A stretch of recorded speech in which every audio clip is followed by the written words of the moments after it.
I'm hopping on quick to give you a saying that I love, which is skinny girls like cupcakes too, which means even the people that keep themselves in shape still love the naughty food, still love the treats, still love the deep fried food, still love all these foods that taste so good because they taste so good. They're delicious, they're addictive, they're highly palatable, and you want more of them.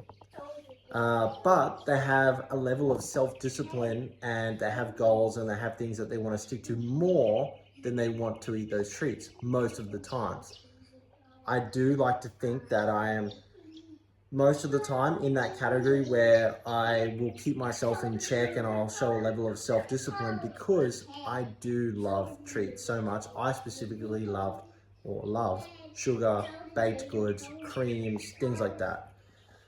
So that's relevant this week because where I work in the city, there's a bakery across the road from the gym. I go there, I get my sparkling water a couple of times a week. This week, yesterday, when I went in there, they had other treats that they don't usually have. They were fully stocked. They had this bread and butter pudding. They had these things where they're just like so enticing for me. They didn't have my sparkling water either, which was so annoying. That usually sort of, those bubbles fill me up and satisfy my cravings. So I leave there and I'm thinking, nah, I've got to go back and get some of these treats. So I called my friend Leroy and I said, come to the city. They have bread and butter pudding at Little Sunshine. Let's indulge. Of course, of all days, he has some lunch meeting on in another suburb, so he can't get over to that side of town. So he says no, which is like unlike him.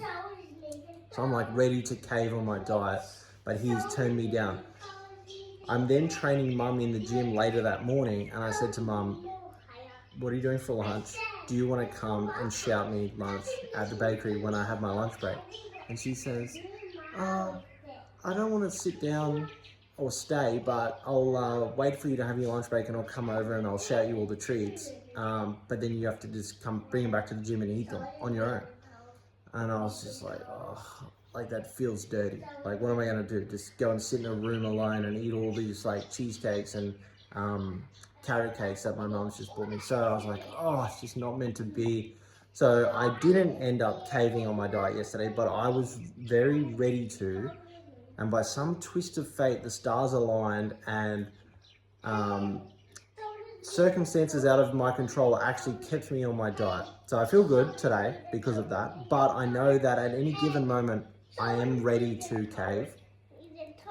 And I will film that at some point too. I believe the kids are calling it a mukbang. So I go and buy heaps of treats and then I film myself eating it all. And then I think what might be valuable after that is showing you how I attempt to bounce back to normality. But yeah, the point of this video is everyone likes naughty food because it tastes good, but people have a level of self-discipline. So even the skinny girls want to eat the cupcakes too, but they don't most of the time. And I had a moment yesterday where I was ready to eat all the cupcakes. I've delayed it slightly, but it will be coming. So yeah, stay tuned for that.